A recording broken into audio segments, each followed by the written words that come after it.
If you're listening to this episode, I bet you're wondering what behaviors you're doing that keep you from getting your needs met and ending up in situationship after situationship. I got you. I've created a situationship quiz and I'm so excited about it.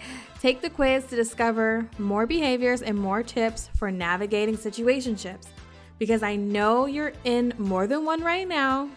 No judgment, boo-boo. I used to have 5 situationships at a time. Yes. So you're not alone. You can find the quiz at www.dontea.co/quiz. That's DONTEA.co/quiz. I'll drop it in the show notes as well. Okay, back to the episode.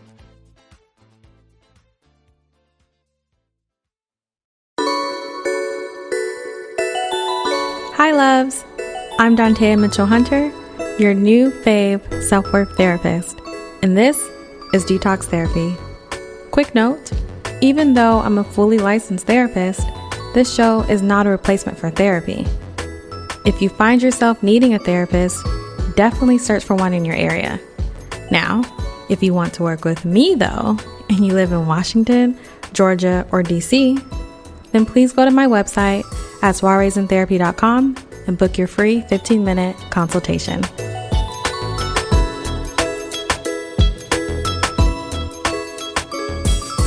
Hi loves, welcome back.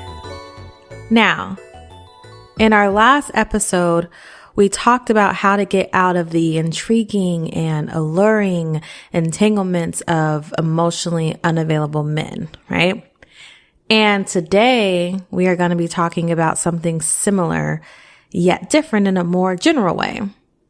Get ready, because I know a lot of us are going to be relating all up and through this one. So here it is. Today's listener letter. Why do I keep attracting unavailable men? An example, married, in a committed long-term relationship. Is there a bitch number 2 written across my forehead? You know, the men who say they are with their separated wife one day and not the next. Okay, so quick answer in 2 parts. Part 1, you keep allowing them to enter and return. Part 2, so just like the last episode, the quick answer is you keep attracting unavailable men because you keep seeking them out. Maybe not directly, like I'm not saying you wake up every day and say, today is going to be a good day for meeting another unavailable man. It's not that. It's more like an energy thing, like a subtle messaging that you are telling yourself, and unhealed childhood wounds that are being repeated, honestly. So let's look at this in a deeper way. Time to get deep. I wonder if there are parts within you that want to continue to play out that narrative that you're not good enough. And to prove that you find yourself in situations where that is confirmed because they already have a number one person.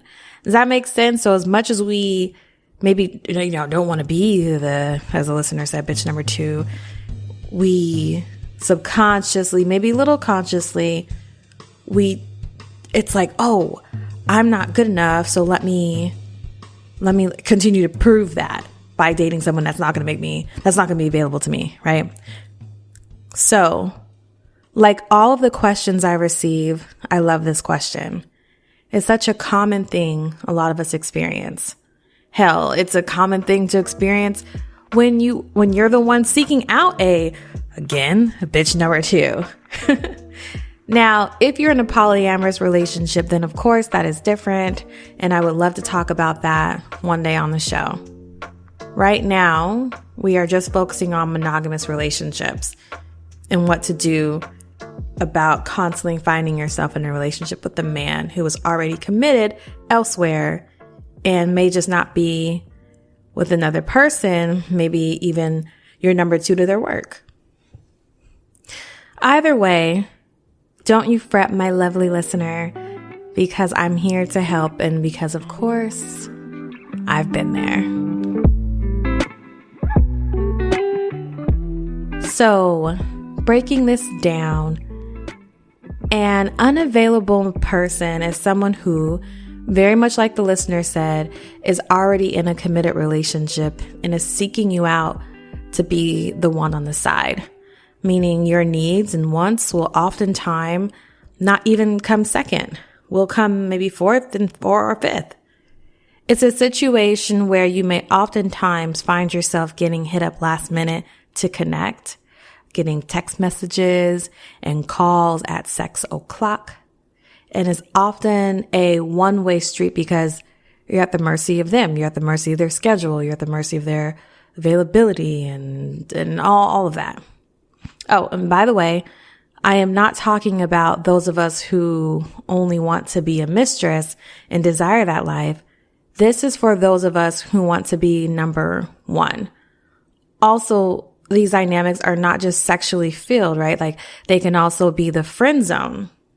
Like this person is in a relationship and maybe you two share chemistry and even you would love to be in a relationship with them. However, anytime they are single, they don't pursue you. They pursue someone else and still treat you like number two. You're still getting their time, energy, and maybe even hangouts. However, you are not given the title or even full-on romantic interest that you are desiring from them. Does that make sense? So, what do I mean when I say you allow them to return and also are subliminally seeking them out? Well, the psychology behind all of this is that when we are used to a certain pattern, dynamic, relationship, we seek it out, whether we want to or not. And if we find ourselves in a relationship that is unlike what we are used to, we try to look for how it could be like what we are used to, right? So if it's a relationship that is unlike the others we've experienced before, we'll still look for those oftentimes unhealthy behaviors or patterns to emerge, right? So if we're used to people, maybe our parents or other family members putting us last, dismissing our needs, not respecting our boundaries, we will assume the rest of the world is going to be like that too. So when a guy who is married comes along and says, hey, you and me, let's be a we, yet your needs come third or fourth to mine, you're game because it's not an unfamiliar relationship, right? You're used to this. So hell yes, I'll sign up for it. And here we go, continuing what we are used to. Even though we want a healthier version of this. Even though we want our needs to matter just as much as theirs. So we take it. Even though you will find yourself sad, depressed, anxious, and resentful, and say to yourself, okay, I'm shutting this down. No more. Either leave your other relationship or we are through. Or call me when you're single. Boom. The boundary is set. And then what happens? They come back around. You are human and you want connection. And those lonely nights are just too hard. Okay. So you can come back, you say. As long as you treat me differently this time. Right? And the cycle continues just like that. So let me share with you what I've done in the past. So there was this guy, and boy, oh boy, did we have one hell of a roller coaster relationship. Roller coaster of love. Roller coaster. So our first meeting was rocky in itself. Like even like the first interaction was rocky. So we met, he gave me the eye and I gave him the, can I help you eye? Right? Because of course no one could really be interested in me. And if he was, he's not going to stay. And at some point I'm not going to be good enough. So let me just push his buttons from the jump. Can someone say insecurities,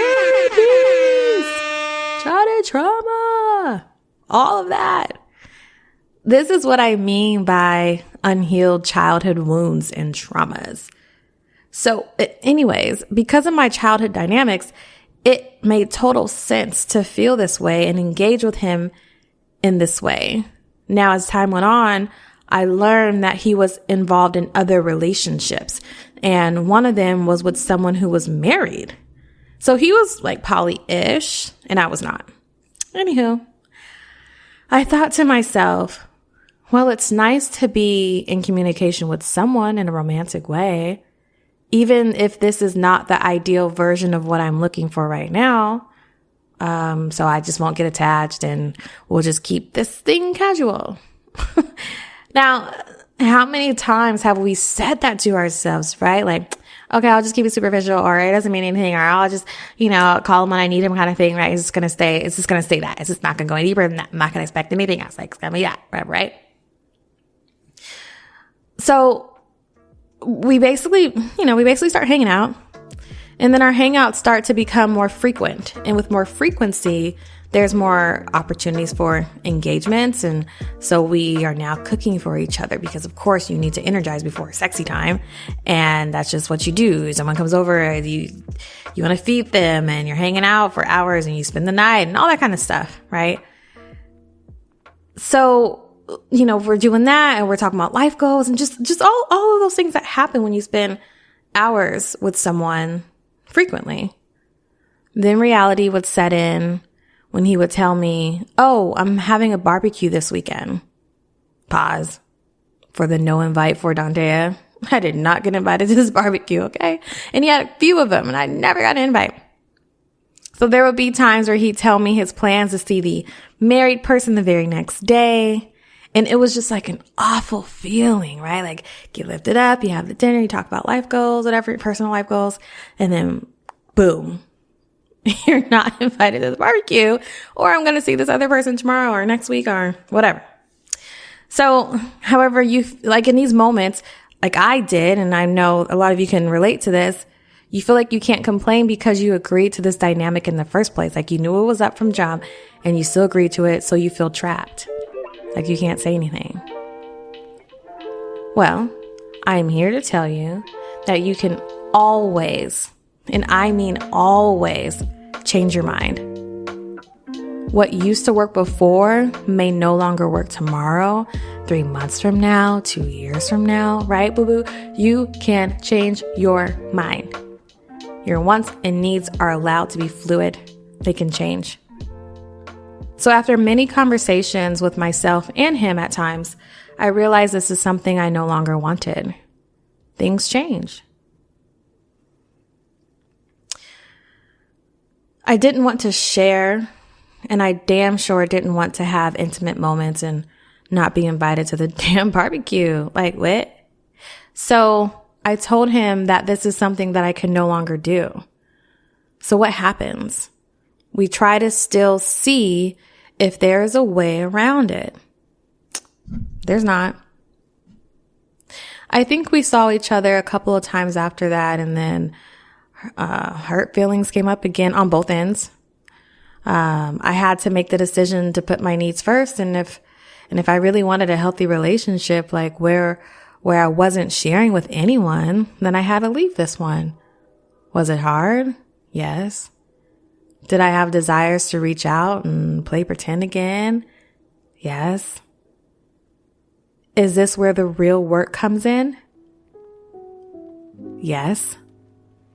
So in these moments, this is like, seriously, the real work is here now. We have to, we set the boundary.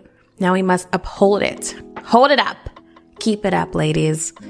I know it's tough, and keep it up. We set boundaries for a reason.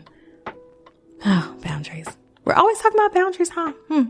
Okay, so let's wrap this up. Let's do a quick recap on how to stop attracting unavailable men. Number 1, know your worth.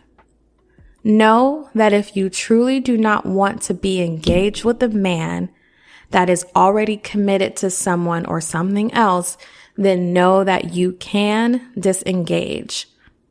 It's okay if you're already in one right now, right? And just want to make it through the holidays. I get it. I see you. I know.